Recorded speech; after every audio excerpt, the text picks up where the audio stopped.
the voicemail box.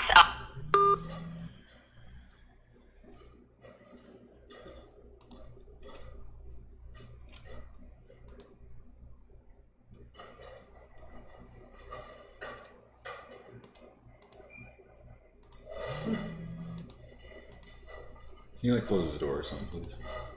Oh, where's his place? Let's get the thing out of there. I put that on.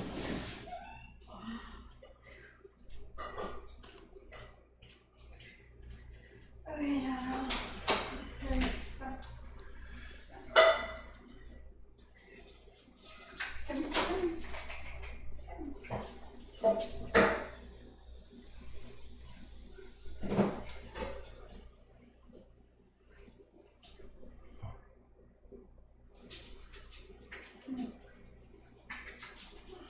What's up, Rose?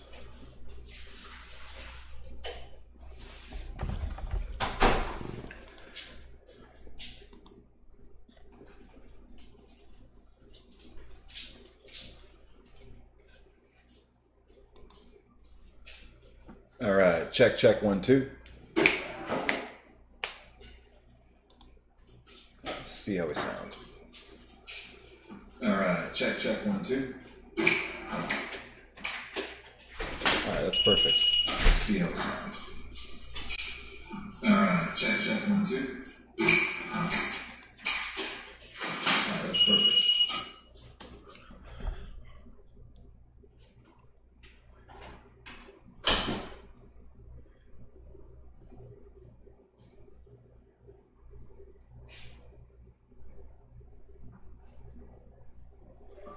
Hey, I'm just chilling here with the podcast all set up, so give me a buzz when you want to jump on.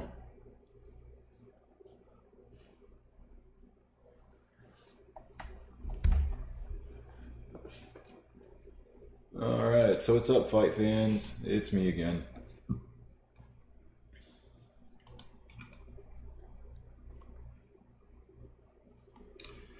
And a lot of dead air. Nothing going on. I'm gonna say Katrina. Irma was pretty bad. Got a lot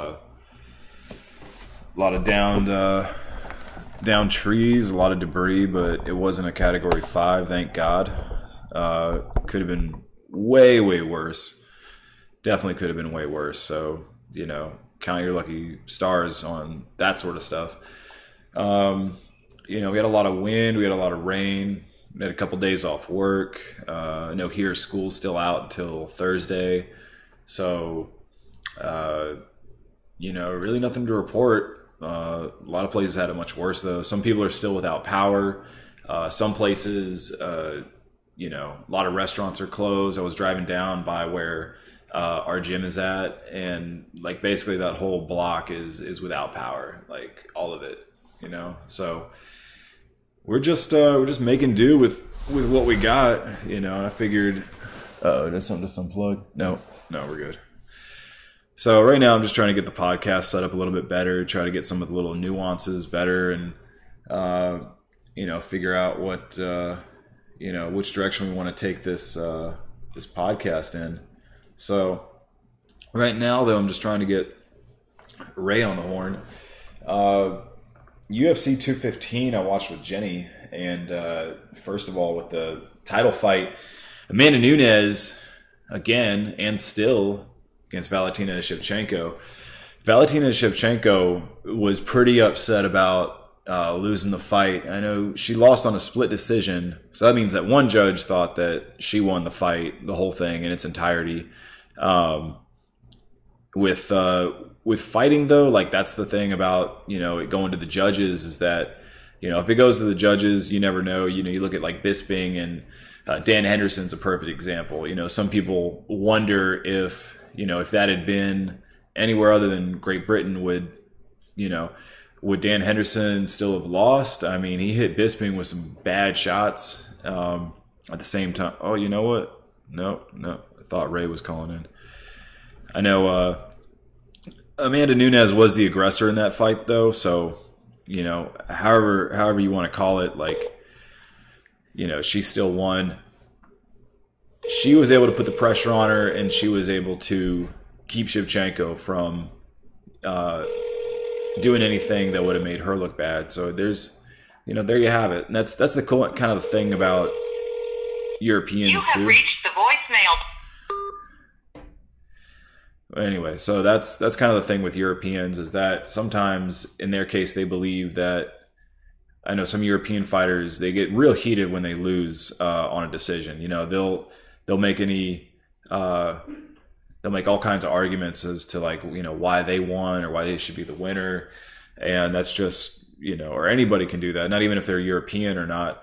I just know that in Canada, in Niagara Falls, there was a lot of hotly contested debate over who won their fights. Like with the, I remember looking over and I remember seeing a guy just kind of like waving his finger, you know, actually waving his finger to a judge going, no, you know, I don't agree with this decision. And it's like, there's nothing you can do at that point. Like, nobody's ever said, okay, you know what, you're right, you won the fight. Like, that never happens. With Shevchenko, though, I mean, I can understand, you know, her frustration. She probably had, she had a lot of she looked really good. You know, nothing happened to her in that fight except for when she attempted the headlock takedown and Nunes slipped out from underneath it. What's up, Jenny? How you doing? And Shevchenko, huh? Yeah. Nothing really happened except for the fact that Nunes,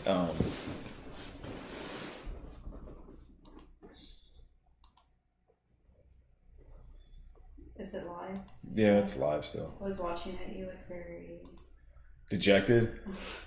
You look very sad.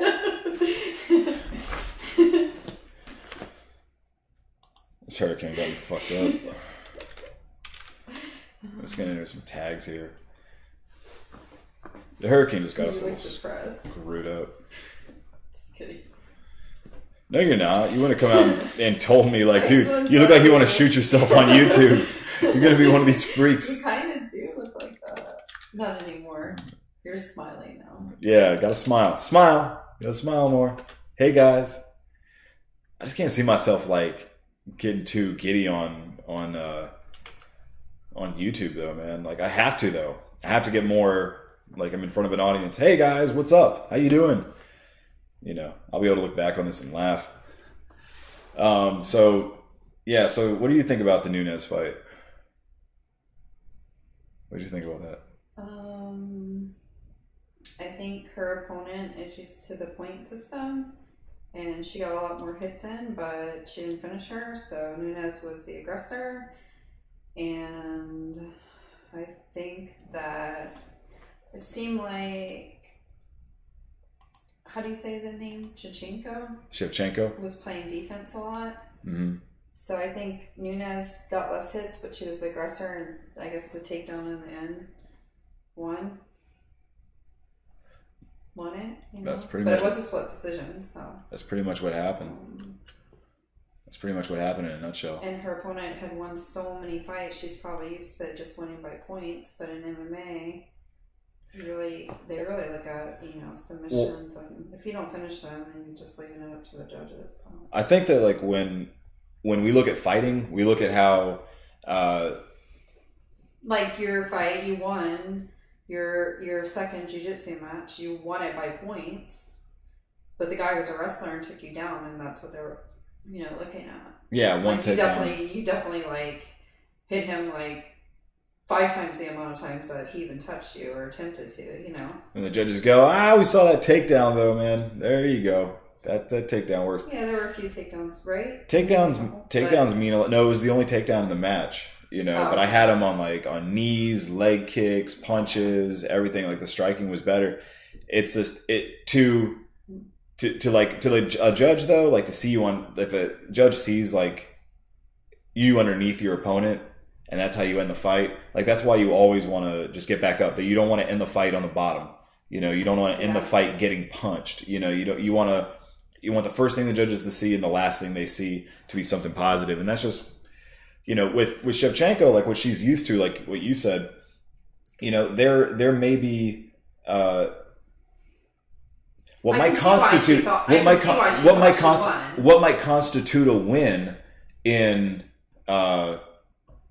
you know, and where she's from. Not necessarily just means you were coming forward striking the whole time. It might also mean that you had the I think if it was just is it Muay Thai she normally does? It was Muay Thai. If it's normally just Muay Thai she did, and that was a Muay Thai fight, she would have won. But because it's a UFC MMA match, if you're countering, like unless you're countering and like you're knocking somebody out, or you're making like some clear strikes. Aggressor, but she looked like she had harder hits actually. Let's see actually how the judges. But I have to go back and watch it again. But look at how the judges like scored it though. Yeah, how was it scored? How was it? I mean, how many hits and how many strikes or whatever? Where I know you can find the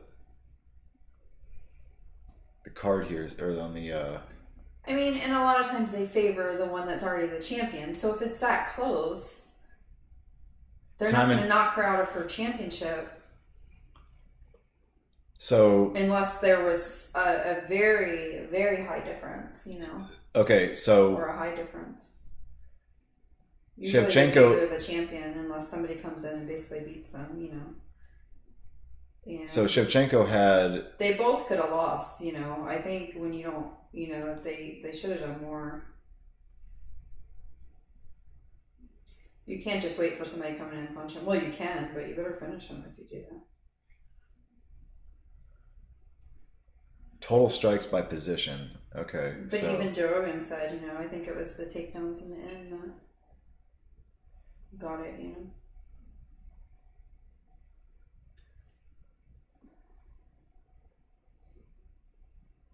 So this is saying a lot of times that last hold on. Hold on. This is saying Shevchenko got 16 out of 18 strikes on the ground. She got 2 out of 4 in the clinch. To Amanda Nunes is 1 out of 2. So she actually had her. Well, this is round 5. No, when they did that total in the end, they said they announced like the total strikes at some point. Total strikes: Amanda Nunes 90, Valentina Shevchenko 85. Significant strikes: 86 Amanda Nunes to Valentina Shevchenko 72. Nunes with 2 takedowns out of 8 attempts. So Nunes had more strikes as well. Nunes had more strikes. Okay, so maybe she had a higher it was at percentage. that point in the fight that the other one was higher, but yeah, in the end, Nunes did win. Okay, so she did get more strikes and everything. Yeah, so on all the stats, I mean, she. So I take that back. She wouldn't have won if it was a Muay Thai. Cool. Guess who just called in? What's up, man? What's going on, Jerry? Not too much, dude. Welcome to the podcast, bro. We miss you here. We need to get you back here and live like you were for Mayweather McGregor. What's going on? Who are you sitting down with right now? Who's in the studio? Just Jenny. Jenny and I going over. We were going over the stats for Shevchenko, Nunes. What about you, man? What's going on with you? I am sitting on the beach in Belmar, getting ready to make my permanent move back to Florida so I can get my personal belongings out of your garage and begin the next chapter of my life in the Sunshine State. And I'm going to lull in the sunshine while complaining about the state of the nation. Very good, sir. We think you belong here, buddy. You definitely. Most people from New York and New Jersey usually end up here anyway. So I mean, you're just kind of following nature at this point. I just started sooner than most. Most people wait till they retire. Yeah. I was like, fuck that. No, you get it. Let me wait till a hurricane tears an asshole through the center of the state, and then I can pick up real estate at a reasonable market price. Okay, yeah. Now's a good time. Nothing like exploiting the detriment of others. That's yeah. This is it's in my Bible. As good a time as any, man. You know, take advantage of it. Did you see where the amount of price gouging that was going on? I think there were like over 1,000 incidents of price gouging or something like that, and they were straight up like, you know, you're going to get charged for that, right? Like, have you ever experienced anything like that, like price gouging or people taking advantage? I know Jersey had a nasty natural disaster a few years back. Man, if you go to New York City and you want to get a bottle of water, like out on Broadway after a show or something like that, people are getting like $6 or Every now and again, like if you're leaving the Meadowlands from a Giants game, there'll be like one pretzel stand. You ever see those hot dog carts? Yeah. There'll be like a hot dog cart. The guy will have hot dogs, pretzels, and water. And you'll ask him for, hey, can I get a jumbo pretzel, a crushed orange soda, a hot dog, and a Pepsi? And the guy's like, sure, $30. You're like, excuse me? $30, sir? That's supply and demand, brother. If you're sitting there in 2.5 hours of standstill traffic, you just had a couple of tall boys at the Giants game, you're sitting there, you're hungry, and you want to sober up, there's nowhere else to go. So the guy just decided, hey, I'm going to exploit a need in the marketplace. And you know, they do that at capitalism. Yeah, thank you. They do that at MegaCon, you know, where they go to the convention. I don't know if you came to the convention center ever. We got to do a comic book convention though this year. Jenny and I go every year, but they have those. I'm going to need to ask you to never interrupt one of my rants again. Okay, deal. All right. Well, I'm done. Well, rickshaws. They have those what do they call them? Pedicabs. And like the end of the day, those guys have been busting their ass, like carting people around on a bicycle with a basket for so long that at the end of the day, if you want to ride back to your car, you want to ride back to the parking garage from the convention center, that'll be $30. Like, easy. You know what, man? That's at the end of the day, those are luxury items. But something like water, in the case of a natural disaster, that's not a luxury item. That's a baseline human necessity. That's where I think that the difference comes. Like if I wait outside all night long for an iPhone 8 Plus, whatever. I'm not a tech guy, so. Well, let's just say that, right? For instance, if I wait outside for 10 hours and I get one of the first ones, and I want to turn around and sell it for $4 grand. If you're an asshole that's willing to spend $4 grand on a phone for something you can get for $800 in 6 more days, then you deserve to be exploited, and chances are you don't need that much money anyway. But something like antibiotics, water, gasoline, you know, milk and bread, that's a douchebag maneuver. Yeah, well. So let's get into the fights. I don't think that Valentina did quite enough to really make a clear-cut decision over Amanda Nunes, but I wasn't terribly upset at the result. Cejudo looks good, although he looks good against an opponent in Wilson Reyes that I don't think has the talent of a Joe Benavidez, a Demetrius Johnson. Okay. So that's that. Luke Rockhold had a couple of headlines today, which is kind of neat. He said that Bisping versus GSP is a joke. He doesn't think GSP is going to show up to the fight, and that he's ready to make a quick turnaround and step in to fight Bisping again. Really? That is correct. Yeah, and he's going to be fighting a guy named David Branch, who this might be David Branch's third stint in the UFC. Let's take a look at David Branch's stats here. Or you probably already know, but what's your prediction for? Yeah, he was a champ over, I think it was World Series of Fighting for a little bit. He was definitely in the UFC before. This is either his second or his third stint. He was on The Ultimate Fighter in 2010. He fought UFC Fight Night earlier that year. Full history. Yeah, he's only got this is going to be his sixth match. UFC fight. Yes. I did not interrupt you. He's 3-2. I'm not interrupting. And just so you know, I do not have access to a computer right now. This is all off the cuff. He's 3-2 because I'm better than you when it comes to stats. Yeah, he's 3-2. He's 3-2 in the UFC, buddy. I just want I want Dana White to call me up and be like, yeah, we're gonna bring you in. We're gonna do a show. We're gonna call it the MM Ray Hour. Yeah, that's a terrible joke. I hate it. It's good. Let's go with it. Or what do you call it when Mark Hunt and Roy Nelson eat a bunch of beans? I don't know. What do you call it? Mixed martial farts. It's. Oh God, is that where this? Did that one make you cringe? A lot, yeah. Actually, it made me want to quit podcasting altogether. How come a bicycle can't stand on its own? Something about Mexicans. I don't know. Because it's too tired. Oh boy. That's why I didn't answer. He looked up jokes before. Oh. What did Jenny just say? Jenny just said that you looked up all these jokes on Reddit and they're all reposts. No, I didn't. She just said they're all reposts. No, I didn't. Wait, I need to get more happy on the mic, dude. I look like somebody somber. Like, I think somebody was about to swat me with a Marchman act, man. I'm looking all like, oh, I don't know what to do. I see like Brendan Schaub and these guys, they sit down and they're just like, oh, I can just kind of talk about whatever, man. It's like, I'm still a little twisted up from this hurricane, man. Like, it kind of. He was just depressed because you didn't answer. What's that? You're breaking up a little, buddy. I just walked into 7-Eleven. There's apparently some drama between a local drunk person from the Jersey Shore and the woman of questionable citizenship who works at 7-Eleven. Goodness. Hey, shout out to Jersey. What's that? Shout out to Jersey. Shout out to Jersey. Yeah, it's never a dull moment, sir. No. You gotta love these. You gotta love these Jersey folk. God, man. And when I say love, I don't really mean that. It's an awful place from which there's no escape.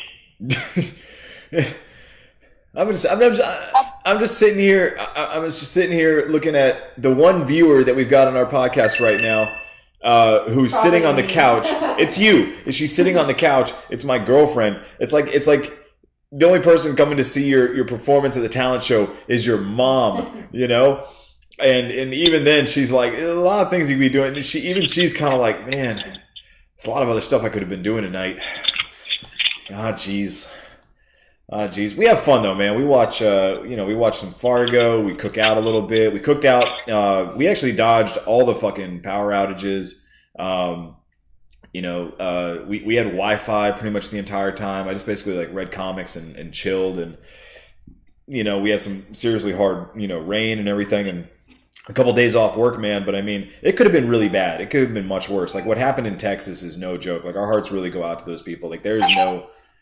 There's some people that their just lives have been destroyed. Jenny tells, Jenny's from New Orleans. She tells me stories about how just a lot of people just lost everything. And there was no getting it back. It was like everything's destroyed, restaurants, everything, and actually a lot of the what were you saying, Jenny, about a lot of the people actually moved in to start restaurants there because a lot of the people that have been there for generations. That's the first problem with your podcast, Joey, is you're asking the opinion of a woman. What's the first problem? That you're asking the opinion and the input of a woman. Okay. No, we can't have that. So, the first thing we have to do is we have to recognize the fact that they are less than us. They're genetically inferior. Their brains are 64% smaller. That's science. That's science. And they bleed for no reason. They bleed more than GSP in a fight against Nick Diaz and Johnny Hendricks. That doesn't make any sense. Hey, go make me a sandwich, baby. I already did. That's the right answer. You tell Jenny to pull that shirt down a little bit, show some cleavage, get in there, and make me a sandwich with some Artie bread. Not that fucking Wonder Bread, white bread bullshit. No fucking Miracle Whip. I want refrigerated Hellman's mayonnaise. I want boar's head fucking deli meat. And don't go skimpy on the meat. I want it thick in the middle, and I want my sandwich cut into fours. And I want those cute little toothpicks with the fucking yellow cellophane on top. I want a dill pickle on the side, not some fucking bullshit that was in the refrigerator since the Obama administration. It's lost all its flavor. I want a fresh pickle, and I want fucking Ruffles potato chips, and I want crispy lettuce, bacon, tomato, roast beef cheddar, and provolone. Like real provolone off the fucking slicer, not the shit you buy in Walmart in the refrigerated section. No. And then after you provide me with this previously aforementioned food, I expect you to say thank you. That's exactly how it should be. I agree. See, that's how you establish dominance. Women want to be told what to do. It's nature. Now you're supposed to tell me you're welcome. Say it. Me? Don't say you're supposed to. Tell her what she needs to do. Women need to be led by the hand. Oh, Jenny, say you're welcome. You're welcome. They're not smart, Jerry. They're good for two things, making babies and sandwiches. Making babies, making sandwiches. Got it. Can they work? Yeah, are they allowed to work yet? And she's good at making fucking buffalo chicken dip while we watch the fights and they give us back massages and we do the podcast that nobody watches. Fuck yeah, dude. Being American is awesome. Oh, Jesus. All right, so David Branch. Really not much going on in the world of mixed martial arts this week. Luke Rockhold's fighting David Branch. Rose Namajunas is fighting JJ. Yeah. Rose is as tough as they come, but I just think that the skill level, JJ is going to take it to her again. She's going to pick her apart at will, not too unlike a Floyd Mayweather versus a Conor McGregor. There's another title fight, too, that I'm not thinking of right now. What's the one that I'm not thinking of? Tony Ferguson and Kevin Lee. Oh, my God. How did I forget about that one? That one. I don't know. We were on Fight Night. That's why. We were on Luke Rockhold, David Branch. Luke Rockhold, TKO? Luke Rockhold's got some slick jiu-jitsu, man. I wouldn't be surprised to see Luke Rockhold strangle him. Okay. Let's move right along then. I think that Luke Rockhold's going to end the fight. He's a superior striker, younger, better shape. David Branch's last outing in the UFC, he didn't look great. Right. Yeah, but the experience, obviously. Look up the fight who he fought against last. These two guys gassed, and they were getting booed. I think I watched it at your house, actually. David Branch? I don't remember who he fought. Yeah, it wasn't Corey Anderson. He fought somebody, and they were both just fucking lazy. People could hear the boos from the TV. It was Christoph Jocko. Yes, Christoph Jocko, and David Branch won that fight, correct? Yes, he did. Split decision. Right, it was. They should have announced them both unanimous losers. That fight was not good. And I'm a David Branch fan, actually. And Kevin Lee versus Tony Ferguson, man. I think that this is a Sage Northcutt moment where Kevin Lee's getting better every fight. I am a fan. I'm on board. He's a great self-promoter. He's a great marketer. I don't know if he's ready to swim in that end of the pool yet. Are you sure about that? The boogeyman is a fucking destroyer. I wish we haven't seen Tony Ferguson since RDA, correct? Because a little falling out with the Tiramisu Terror. Yes. Yeah. Him and Khabib Nurmagomedov were supposed to dance, and that fight was taken away from us. I think that was I was at your house for that fight.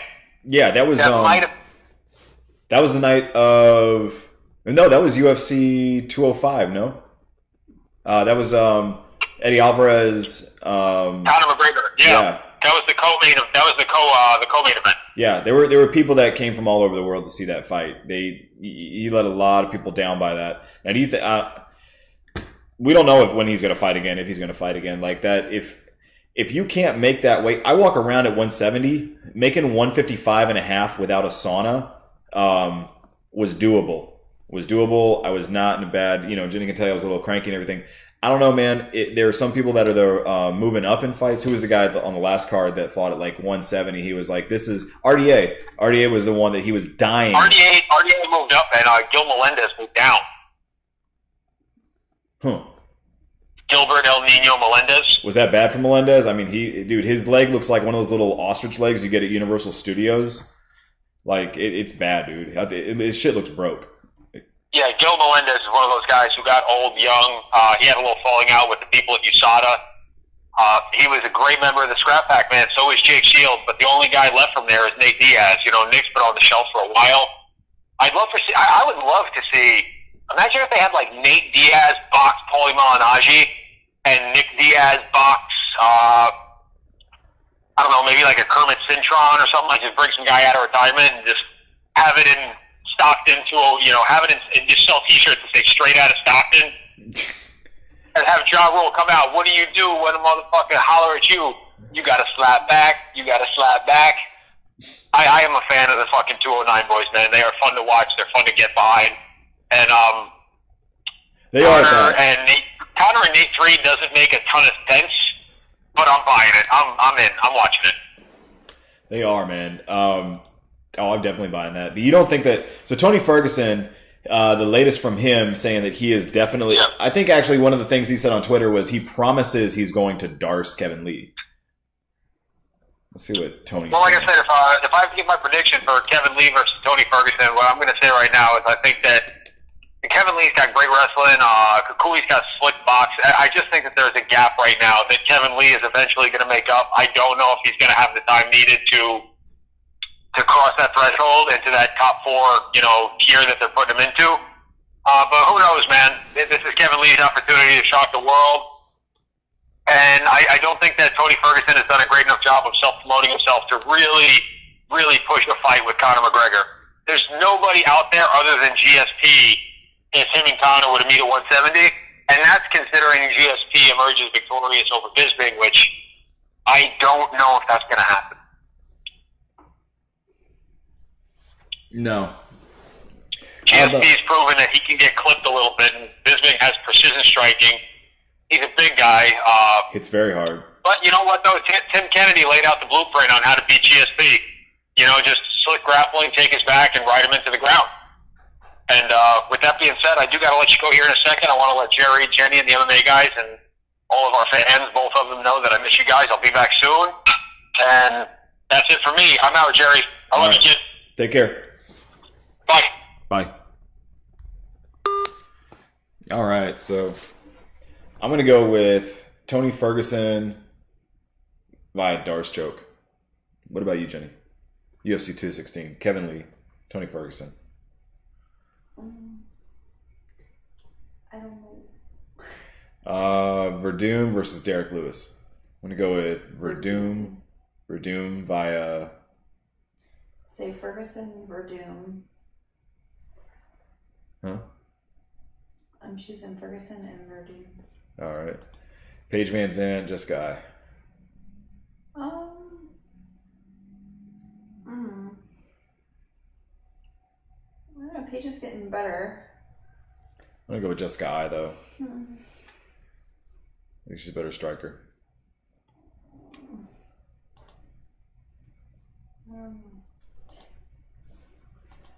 Kind of equal to me, I'm not sure. I want to go with Verdum via decision. I'm going to go with Ferguson via Darce choke. Just guys, there isn't much going on. He's right. All right, well, that's it, fight fans. That's it for us tonight. Just kind of an easy night. Thank you again for tuning in. Check us out at the MMA Guys or at Inside Comics on Twitter, and hit us back up here for UFC Fight Night, and hit us back up here for UFC 216. We'll be back. Shout out to everybody up in Jersey. Our hearts go out to everybody affected by Hurricane Irma. If you see somebody on the street or somebody who is a little bit down as a result of a natural disaster, they're a human being, and you know, put yourself in their shoes, man. It could have just as easily been you.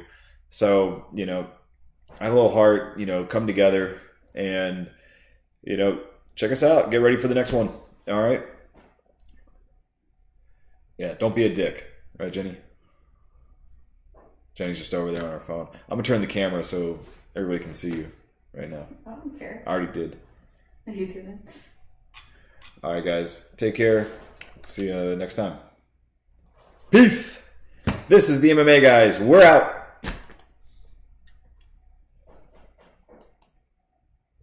Is Mocha in our bedroom eating the...